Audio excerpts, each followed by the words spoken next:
Hello, everyone, and welcome to this special Tech Tips for Teaching Today webinar brought to you by the U.S. Department of State's American English Live Team and TESOL International Association's Computer Assisted Language Learning Intersection, also known as CALL IS.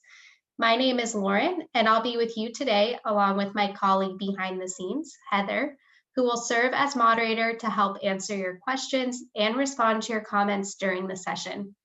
Today, our host, Kate, will be talking with our Call IS presenter, Justin Shewell, about classroom management in the online English classroom. Let's get started.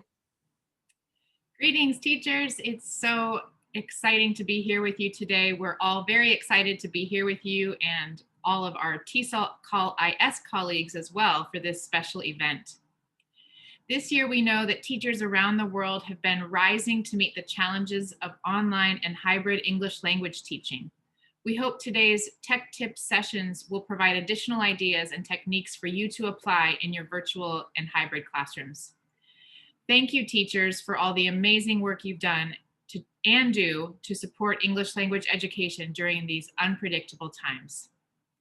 And of course, we love to see teachers learning, so please share your thoughts about and photos related to these sessions by emailing them to americanenglishwebinars@fhi360.org or by sharing them on social media. If you share on social media, please tag us with the handles you see here at American English for Educators, at TESOL Association, and at TESOL Call IS. So here's what to expect today. Our Tech Tips sessions will each be about 45 minutes long and will focus on online teaching and learning techniques. Our Call IS expert will present the material, and I, as your host, will ask questions and make comments too. But we really hope to hear from you, our audience, so that we can address your ideas and experiences. Please do share your thoughts and comments using the comments feature or chat box. Also, be sure to consider and share how you might adapt these ideas to suit your unique teaching situation. Our presenter will mention a variety of tech tools and apps examples in his presentation. The Department of State and TESOL International Association do not endorse any of the specific resources mentioned today, but we do encourage you to research the tools mentioned and decide what might best work for you. So before we get started, I want to let you know that we have before we get started, I wanted to let you know that in addition to this session, we hosted an additional webinar earlier today, Flipped Instruction in the Virtual English Language Classroom. In that webinar, we explored the concept of flipped learning and how to apply it during courses that include live virtual sessions. If you missed that session, don't worry. Recordings of both webinars will be available on the American English and TESOL Call IS YouTube channels very soon. And now for today's session, New Frontiers in Classroom Management, Effective Practices for Live Online Instruction. Moving from face-to-face classes to virtual or hybrid instruction has created many challenges for ELT educators around the world. Among those challenges is handling classroom management issues. Teachers must effectively manage situations that existed in the face-to-face classroom, but now require different strategies during virtual instruction, while also coping with new classroom management issues that are unique to online environments. This session will present a selection of practical strategies and accessible tools that can help teachers manage their e-classroom during live online sessions. And finally, one quick note, our presenter will mention a variety of tech tools. And as we mentioned before, we don't endorse them, but we definitely hope that you can find one or two that work really well for you. And now we're pleased to introduce our presenter, Dr. Justin Shewell. Justin currently serves on TESOL International Association's Board of Directors and has been a longtime contributor and leader in TESOL's Call IS. He created ESLactivities.com, a free resource website for ELT educators, developed the online Perception of Spoken English test, and is the co-creator of one of the world's largest online TESOL certificate programs, Teach English Now, from Arizona State University, which won Coursera's inaugural Learner's First Award in 2016. Justin has a PhD in educational technology from Arizona State University and a master's in TESOL from Brigham Young University. He is the author of several books, including 100 Ways to Teach Language Online, 50 Ways to Teach Online, and 50 Ways to Learn a Language. Justin lives in Arizona with his wife and children. Welcome, Justin. We're so happy to have you here with us today. Thank you. It's great to be here. And I'm excited to be able to present on something that I'm very passionate about. Classroom management is always an issue for teachers, and it's even more of an issue when teachers are not physically in front of their students. So I'd like to share with you some of the things that have helped me and hope that they help you as well. We're going to be talking about 4 main topics today. The first is we'll take a look at the online learning needs that your students may have. And then we'll move on and talk about technology as a tool for teaching. And then from there, we'll talk about establishing routines and norms that you can use in your live online sessions to help manage your classroom. And then the last topic will be enhancing student engagement in your live online sessions. So let's start by talking about the online learning needs that your students might have. In America, in education, we often talk about this concept in psychology presented by a man named Maslow. And in that concept, he talks about 5 needs that humans generally have, starting at physiological needs and moving up to self-actualization. And based on that hierarchy of needs, as it's called, I created a hierarchy of needs for online learning. And so I'd like to sort of compare Maslow's and my hierarchy of online needs and talk to you about some of the needs that your students might have. So Maslow's first need, the one that we have to sort of, the reason this is in a pyramid is we have to fulfill the needs on the bottom before we can reach the needs on the top. So Maslow's first need was physiological needs. You know, you have to have food and clothing and a place to sleep before you can really worry about anything else in your life. And with online learning, it's very similar. You have to be able to actually connect to the teacher and to the resources. So you have to have equipment, you have to have a connection. The equipment doesn't have to be anything fancy. When my kids started online teaching, in March when my kids started online learning, our computer actually broke. And so while it was being repaired, my daughter was accessing her online class on this old iPhone 4S that I happened to have because it could connect to Wi-Fi and it had a camera, and she was able to read documents on it. And thankfully, she only had to do that for a couple days before we got our computer fixed. But you know, even something as simple as an old smartphone could be used as equipment. The next need that Maslow talks about is the need for safety and personal security. And in online learning, that translates into a need for a quiet and calm environment that doesn't have distractions. You know, if things are going on around your students, they're not going to be able to focus on your live sessions. They're not going to be able to focus on getting homework done. So they need a place where they can sort of, you know, that's conducive to learning. I had a student who confided in me back in May that he had been doing all of our classes in the bathroom because he, right around February, had been his lease ended and he hadn't renewed his lease because he was going to go to California. So he went to California and then COVID hit and he wasn't able to travel. And so he was in a friend's apartment in Arizona and he was, you know, accessing our classes in the bathroom because that was the only place that he could get some quiet. And obviously he didn't want to have everybody else in the class know about that, but he told me that. And I thought that was a great example of a student trying to find a quiet and calm environment. Maybe a little distracting, but you know. The next need that Maslow talks about or has on his hierarchy is the need for love and belonging and for relationships. And in online learning, that translates into a need for community and interaction. And if you think about your in-person classes, this is something that happens almost naturally. You don't have to really try to build community or interaction in your face-to-face classes because the students arrive before class, they talk to each other, they're working in groups, they're there, they can ask you questions, you share stories, whatever it is, you're building that community. Online, however, that doesn't happen without you making deliberate efforts to do that. So you have to really struggle, you have to really um, try to build that community and build in those activities and have your students working in groups and having a place for them to connect about things that are not related to class, and and having time for them to share experiences that they're going through, and a way to sort of build that community and that interaction. And doing that, your students will find that they'll have just as much enjoyment in their online sessions as they did in their face-to-face sessions. The next need Maslow talks about is the need for self-esteem. And if you think about it, a student really has to believe in themselves before they can begin to sort of want to improve themselves. And in online learning, that translates to this need for self-reliance and sort of being autonomous. The teacher is not there in front of the student anymore. So the student really has to sort of, be responsible for solving problems, for getting actually in front of the computer and connecting for a live online session.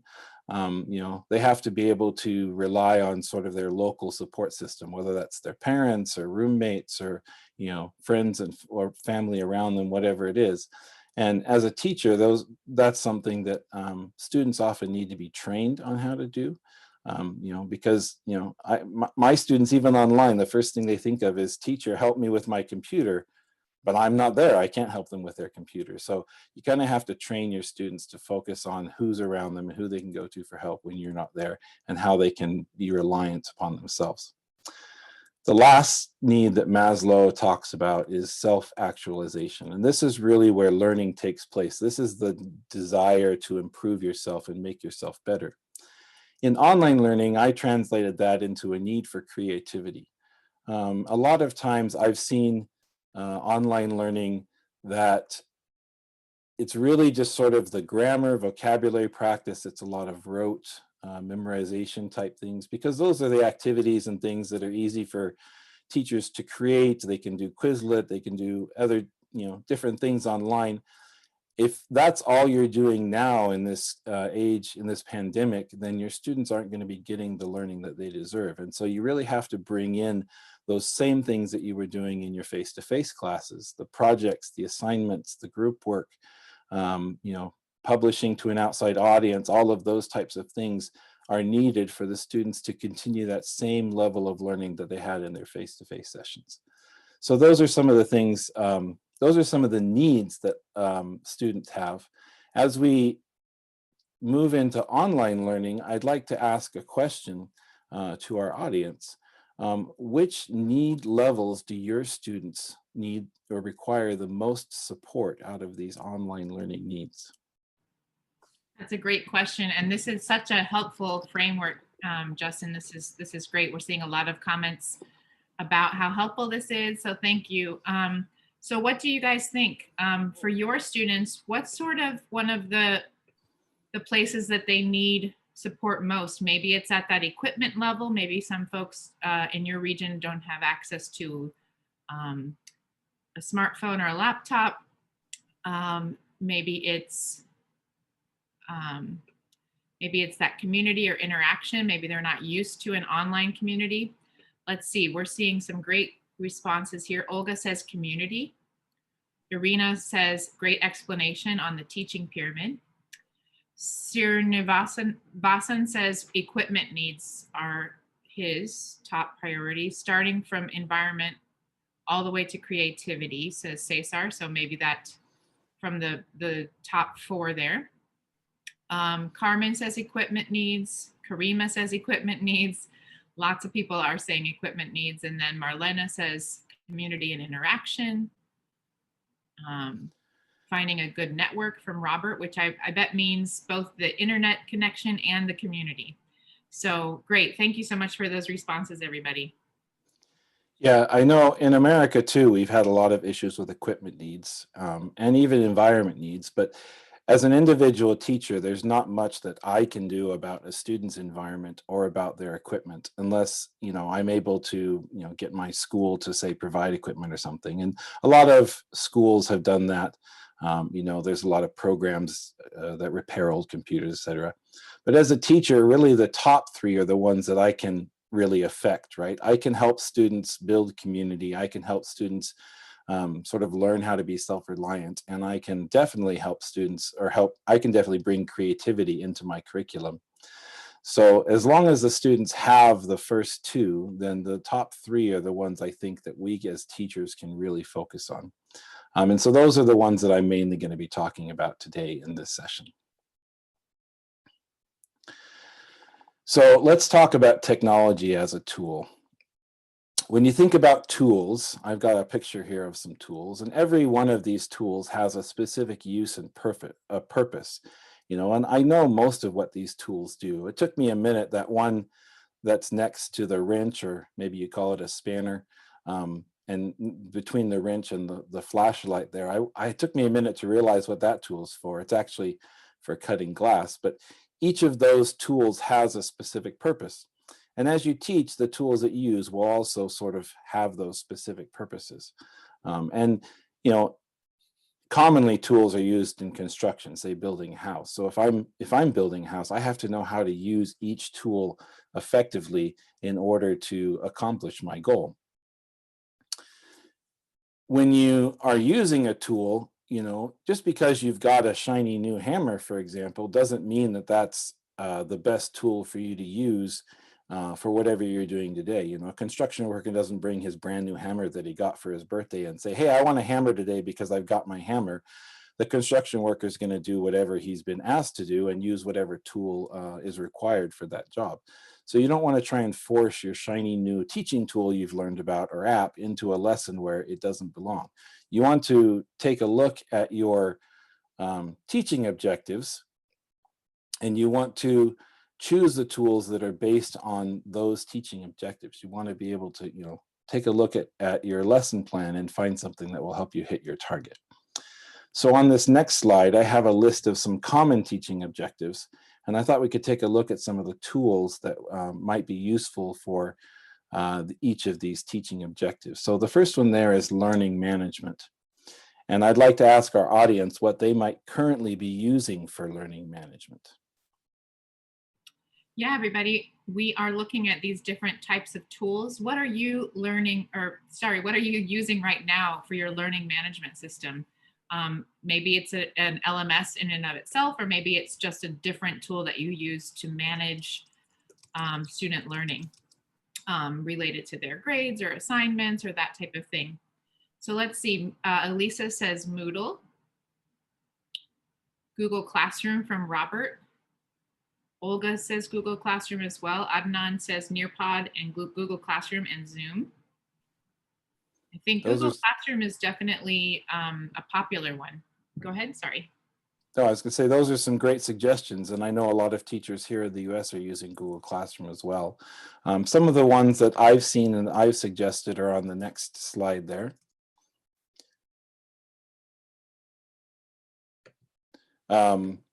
Canvas is the one that we use in ASU, and it's sort of gaining popularity. It does have a free version as well. Blackboard is common and it has a free version. And of course, Google Classroom, a lot of people use that one because it's free and it integrates well with a lot of the other tools that we're going to talk about. So let's talk about video conferencing then, because now in our live sessions, this is something we do a lot, right? So what tools are you using for video conferencing? Yeah, how about video conferencing tools, everybody? What do you think? I know there's one especially that I think if we hadn't heard of before, we've all heard of it now. Let's see, Adnan says Zoom, Google Meet, Microsoft Teams, great. Others are saying, a lot of other people are saying Zoom, Microsoft Teams, Google Meet from Zahira. Yeah, I think those are the top three that I thought of. Google Meet used to be Hangouts and it's sort of transitioned.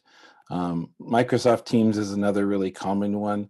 And of course, Zoom. If you didn't know what Zoom was 18 months ago, now I'm sure you've heard about it for sure. Let's take a look then at the next one there, presentations. So we do presentations often when we teach, and there are lots of different ways to do presentations. What are some of the tools that you use for doing presentations? Yeah, what do you use to do presentations? So PowerPoint from Adnan, What other tools do you use for presentations? Looks like Google Slides from Rosario, Prezi from Azran, Nearpod from Cesar, and PowerPoint. A few other folks who are saying PowerPoint. Great. Yeah. I think PowerPoint is probably the go-to for most people if you have access to the Microsoft stuff. Google Slides, of course, and that integrates really well with Classroom. Prezi is another good one. I like that Prezi isn't just slides. You know, you can do a lot of different sort of things with Prezi. I'm a Mac person, so I put Keynote on here because I know people who use Macs have Keynote. And then Canva is another one where you can create some really good looking presentations, and it's free to use up to a certain point. And you know, you can download everything as a PDF, and so it works great for creating slides and presentations. How about collaboration? This is easy to do in a face-to-face classroom. You just put your students together and have them do stuff. But how do you do it online? What are some of the tools that you use for that? Great. Yeah. What do you think, everybody? What collaboration tools do you use? I know in terms of face-to-face, we had one person in the first webinar talking about a flip chart, which is something that we can use to collaborate on. What can we use online? So let's see. Azran says Padlet. Great. Flipgrid, Menti, breakout rooms, Google Docs. Lots of people saying Google Docs. Lots of people saying Zoom breakout rooms like Huda and Lourdes and Akenit. Love to see all these wonderful ideas and to see our participants joining us from all around the world. Thanks, everyone. Yeah, we'll talk about breakout rooms a little bit later, but Google Slides Google Suite, you know, Docs, Slides, all of those are really great for collaboration. Microsoft Teams has a lot of collaboration stuff.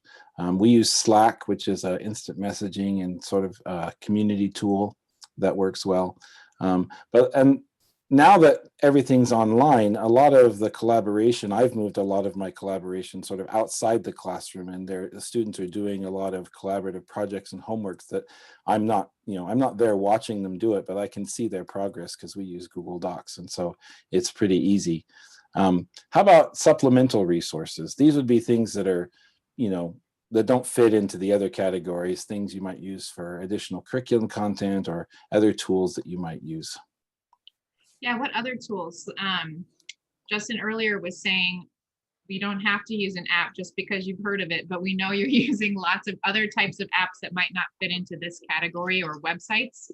So what do you think? PDFs, ebooks, great. Kahoot, word walls, Flippity. I've never heard of Flippity. I might have to check that out. That sounds cool. Quizzes from Becky. Voice of America from Olga. Great. Kahoot. Bamboozle. Lots of great ideas. Microsoft Forms. That's a good one. Yeah, great ideas, everyone. Yeah, I put a few here in the box that I thought of. You know, Desmos is one for sort of math stuff. I've seen my kids use that a lot. You know, and I mentioned math just because you might be teaching some things besides English, right? Depending on your situation. Khan Academy is great for content. Socrative is good for live polling, which we'll talk about. And of course, don't forget the American English website. That has a lot of resources for teachers on it as well.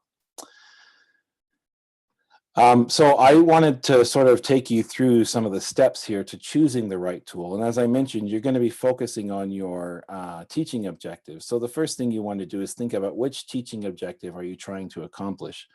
And then you're going to do some research, and you're going to sort of determine what tools are out there that work for that objective. This might be talking to colleagues, it might be Googling, it might be trying different things.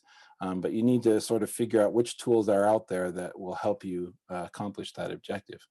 And then you're going to experiment with those different tools. You know, so for example, I tried Kahoot, and you know, it worked great, but I didn't really like it for what I was trying to do in my classroom. And so that's one that I researched and experimented with, but I didn't really use. I didn't move to the third step, which is adopt.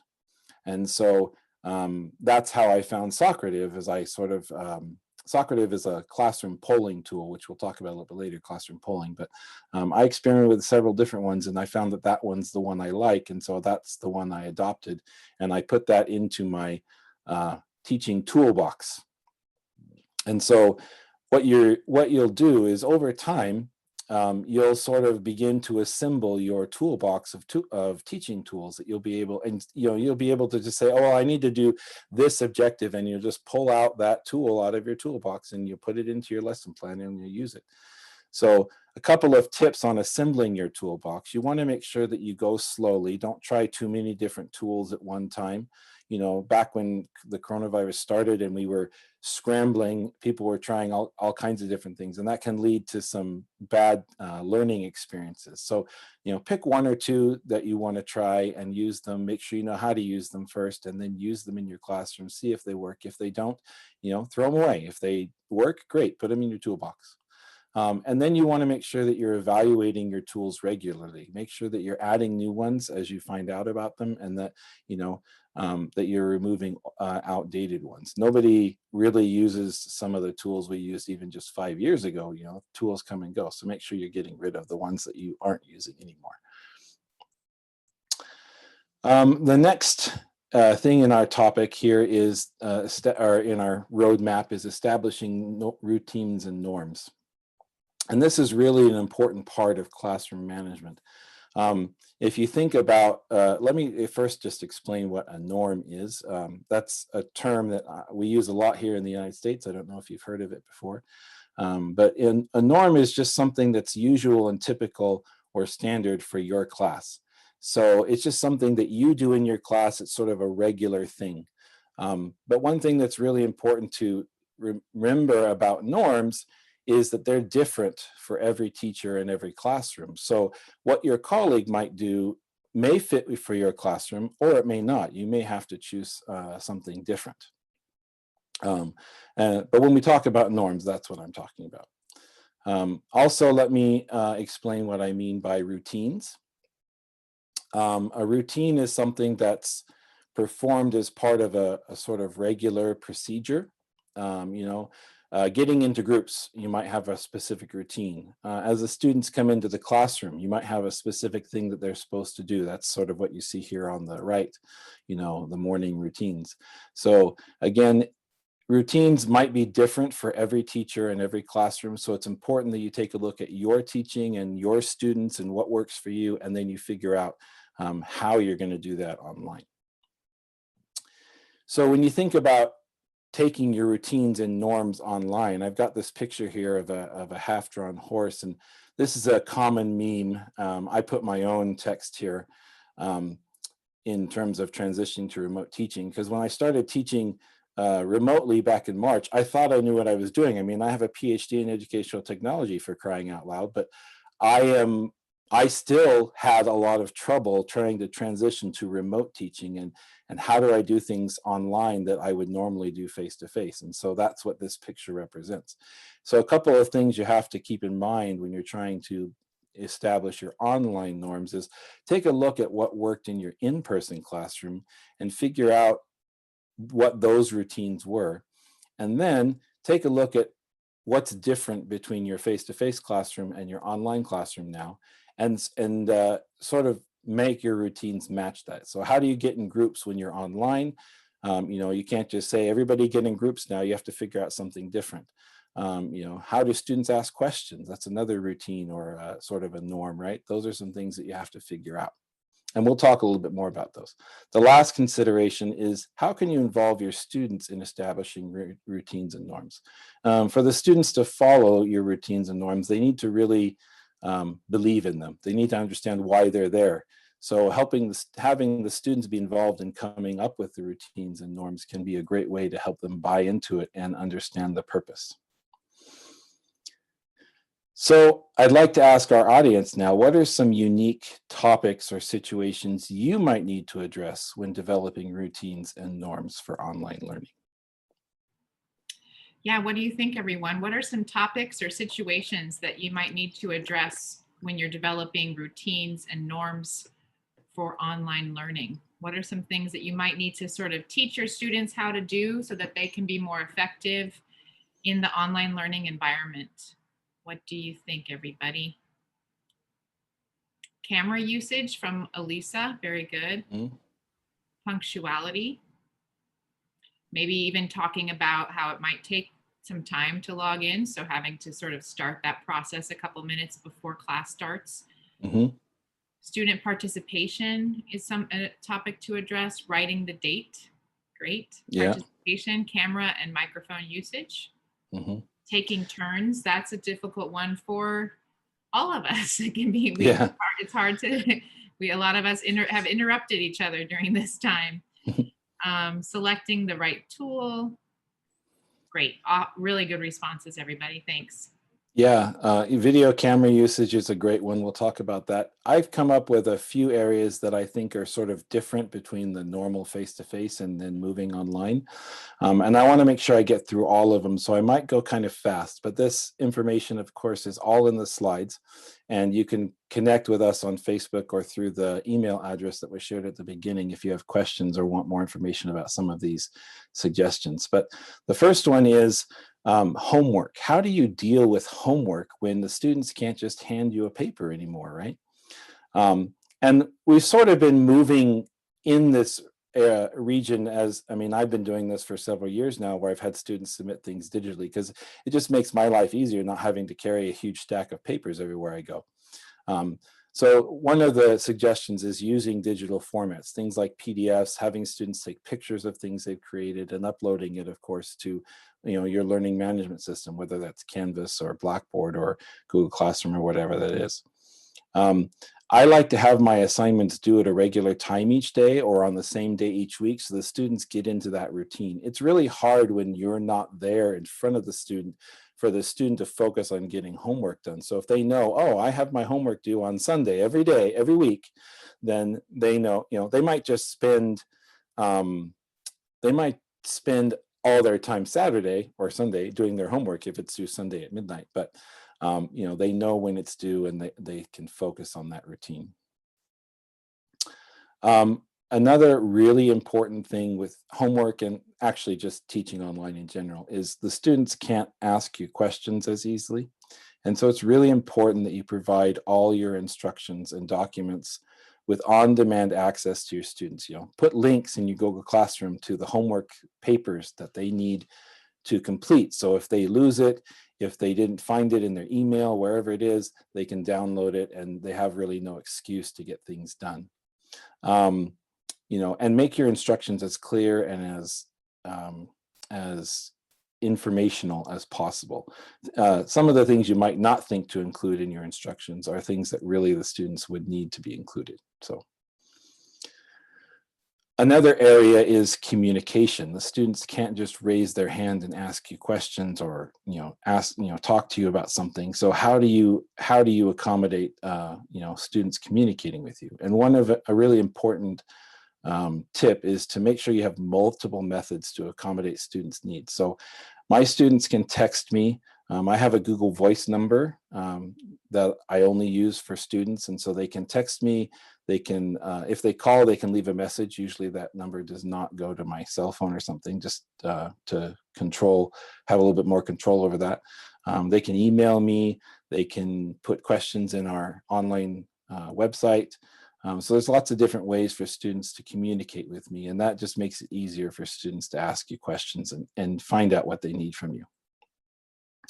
I also make sure that I have regular communication times each day or each, in the week.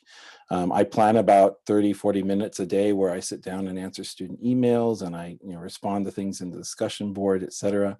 The students know I'm available at those times, and so sometimes they'll wait and ask me questions, or they'll at least make sure they send their questions before that time so that they get their answers as soon as possible. And this is really important. If a student in a face-to-face classroom, if a student asks you a question, they get an answer right away, usually. But in online, they send you an email and then they're sitting there waiting sometimes for your immediate response. And they're like, teacher, why didn't you answer my email right away? Maybe I didn't see it. I wasn't in front of my computer. But let the students know that you'll respond to them within 24 hours. Let them know what your response time will be, and then make sure that you actually do respond in that time. Another area which I mentioned is asking questions. And again, they can't just raise their hand like this young girl is here. They can't just raise their hand and ask you questions. So how do they do that in your live online sessions or otherwise? One of the things I do in my live online sessions that I didn't do before is I will pause after each sort of segment in the lesson, and I'll make time for the students to ask questions. And I might be sitting there not talking for, a minute or 2 minutes, which is really awkward for me. But I want to make sure that the students have time to ask questions and that they aren't nervous about interrupting me, or, and they'll put their questions in the chat, or if I can hear them, they'll ask their questions over the microphone. Another suggestion is to have a Q&A part in your learning management system where students can ask questions. This could be like a discussion board or however you do it, but the students know they can put their questions there, and students know they can go there to look for answers. So maybe students have the same question. If they look there first before they ask you, they might get their answer a lot quicker. And Q&A, sorry, I abbreviated Q&A. It means question and answer. Thank you. Another important tip is to make sure that you're monitoring the questions frequently and that you're responding quickly, like we mentioned. Several people mentioned video and audio, and this is where you're really going to have to come up with some good procedures. When are students supposed to mute and unmute their microphone? When are they supposed to turn their camera on and off? I don't have any really good answers. It sort of depends on everyone's teaching situation. For my classroom, I deal with university students. When they come in, most of the time, I tell them to mute their mic. I ask them to turn their cameras on, but sometimes they don't, which is fine. And then usually I'll just tell them to unmute if they have a question. And that's worked well for me. If you have younger learners, you might spend the first 2 weeks of your teaching just training them how to unmute, how to mute, when to unmute, etc., because they need a lot more help and support with that than older learners might be. So it sort of just depends on your situation. But think about what you need and then train your students to do that. And also, it's really important that you, as the host, know how to manage your students or your participants' audio and video. So there are great tutorials online if you're using Zoom or even Google Meet about how to sort of manage participants, it's called. And so knowing as a host how you can mute all participants if one student has a lot of background noise and they're not muting. Asking the student to mute is a lot more complicated than you just muting them as the host. So another really important part of online learning, as I mentioned, is this idea of group work. So how do you break people into groups? We've heard recommendations about the breakout rooms. How do you use breakout rooms? And those are some things that you'll need to figure out if you're using Zoom, for example. But the students need to be trained how to get into groups and how you're going to do it. Sometimes I'll move the group work out of the live session if it can be done asynchronously. Like I said, my students collaborate in Google Docs. They can get together in their own Zoom session. So because I have those tools available, that's one of the things that I do. Another really important part of group work is being sure that you're monitoring the groups that they're on task. So my students use Google Docs, but I have access and I'm checking those Google Docs to make sure that they're doing what they're supposed to be doing. We talked about breakout rooms a little bit. I'll mention monitoring in breakout rooms in a minute. Another area of that you have to sort of develop routines for is providing student support, helping, how do you help students determine who in their local community can provide support? Do they have parents they can go to? Do they have a roommate? Do they have other people around them? Students might not think of those things, and as a teacher, you can train them and help them find that community. You can also provide as much assistance and support up front as you can. Like I said, providing clear instructions, providing little charts that help them use the technology, providing instructions on how to mute their microphone, for example. As much as you can give them before class starts, before before you do your live online sessions, the better. And another tip is to hold practice sessions with the students and maybe even the parents and local community members. I had an online, not me, a colleague of mine who teaches K-12 had an online practice session with parents of her students and showed them how to use Zoom and what a Zoom session was like. So then when the students needed help, the parents were able to help them. And I thought that was a great tip. I have one more thing to talk about with establishing norms, and it's about how you can involve students. And this is just a suggestion. There are lots of different ways to do it, but here are some steps that I think you could use. So as I mentioned, you want to explain to students why routines and norms are important, because they need to know why we're doing the things we're doing. And the next step is to send students out into groups. I put breakout rooms here because we use Zoom and it has breakout rooms, but they just need to get into groups of some kind and make their own list of routines and norms.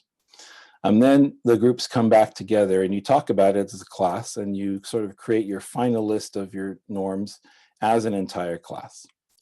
And then the last step, which often doesn't happen, is to revisit those routines regularly and revise them as needed. Maybe something's not working, maybe something new has come up. You find that the students aren't, participating as much as you want, and so you need to sort of create some new routines and norms as they're needed. We only have a couple minutes left, and I want to save some time for questions. Our next area was enhancing engagement. And this is an area where I wanted to talk about breakout rooms and breaking up the live session into some smaller chunks. I have 75-minute classes, and it's really hard for students to sit through a 75-minute class. So on this slide here, I've got a sort of a sample breakup of how I would break up a 75-minute class. I do 10 minutes of intros and announcements, 10 minutes of sort of the instruction, and then I take actually a 5-minute question break where they have a chance to ask questions about the instruction we just did and a chance to sort of get up and stretch because they've been sitting. And then we do our guided practice, whatever that might be. And then I send them to do their group work in breakout rooms for about 20 minutes. And then we all come back together and we do a wrap up with questions and answers. And sometimes the group work might actually be outside. So I might actually, outside of the live session. So I might close the live session and say, okay, we're gonna meet back at, in 25 minutes, everybody come back. And that's one way that you can help keep students engaged because it sort of helps them get over that sitting that they're doing for 75 minutes. And I would do that in my face-to-face classroom, but it's not something that you might think about in your live online session. Another thing that I do to enhance student engagement and break up the live session is I will invite students to sign up for individual support instead of a live session. I'll say, hey, I'm going to give everybody 10 minutes, sign up for a time, and I'll help 3 or 4 students in that 10 minutes. And the rest of the students are either not in the live session or they're in the main room and I'm with those students in a breakout room. And that's another thing that, because that's something the teacher, they can't do without the teacher. That's something that requires you to be there when you're providing that individual support. So a lot of other things can actually be moved into what we call asynchronous learning. So breakout rooms. If you use Zoom, there are what we call breakout rooms. And I think they're available on all of the different plans. It's basically a way to move students into separate online rooms. And you have a lot of control over which students go into which rooms in Zoom. And if you aren't using Zoom, there are still ways that you can break the students up. You can use several different Google Meet rooms, for example, and maybe each student is you have several students who are host and then the students go in there. It's a little more complicated, but there are ways to do the breakout rooms in other platforms. But Zoom is the one where breakout rooms are the easiest. We only have a couple minutes left, and there's still about 3 or 4 more things that I want to talk about, but I want to save some time for questions. So I think I'm going to stop here. These slides are available on, they will be available on the Facebook page through the American English Facebook page. So please take a look there, and then please connect with us on Facebook or the email, etc., so that you can ask questions there if there's something that you're unclear about. But I'd like to stop there and take time for questions because I know we only have a couple minutes left. Yeah, let us know if you have any questions. We have just about 1 or 2 minutes left, so we might have time to squeeze a question in real quickly. This has been so helpful, and we're just seeing so many positive comments. So this has just been great. A lot of people putting hand clap icons, etc. A lot of material to check out, a couple of our participants are saying. So I'll give it about,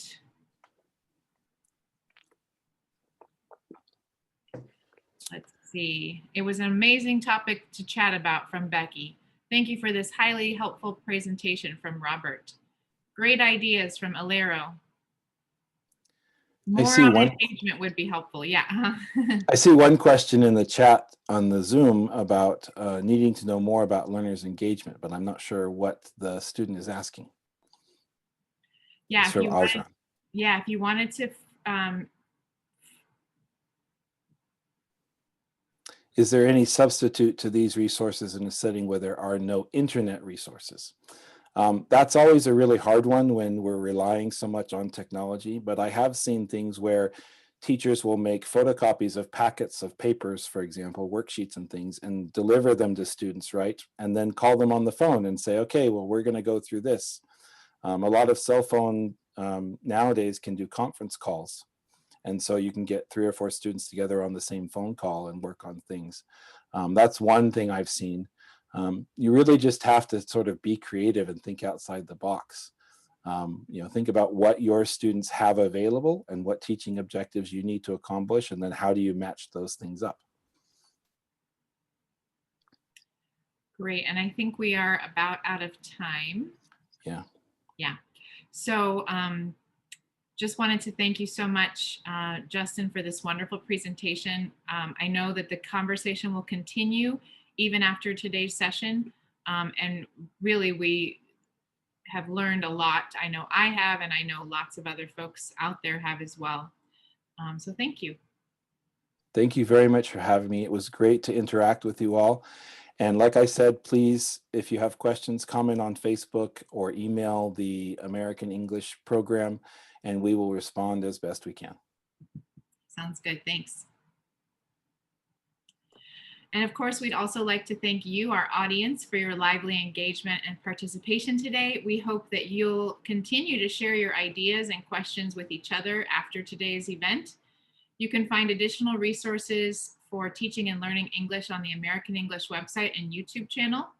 And you can discover the benefits of TESOL International Association membership, as well as information about the March 2021 virtual convention using the link being shared in the comments and the chat. So many professional development video resources from TESOL's Call IS about tech-supported learning, which are available on their YouTube channel as well.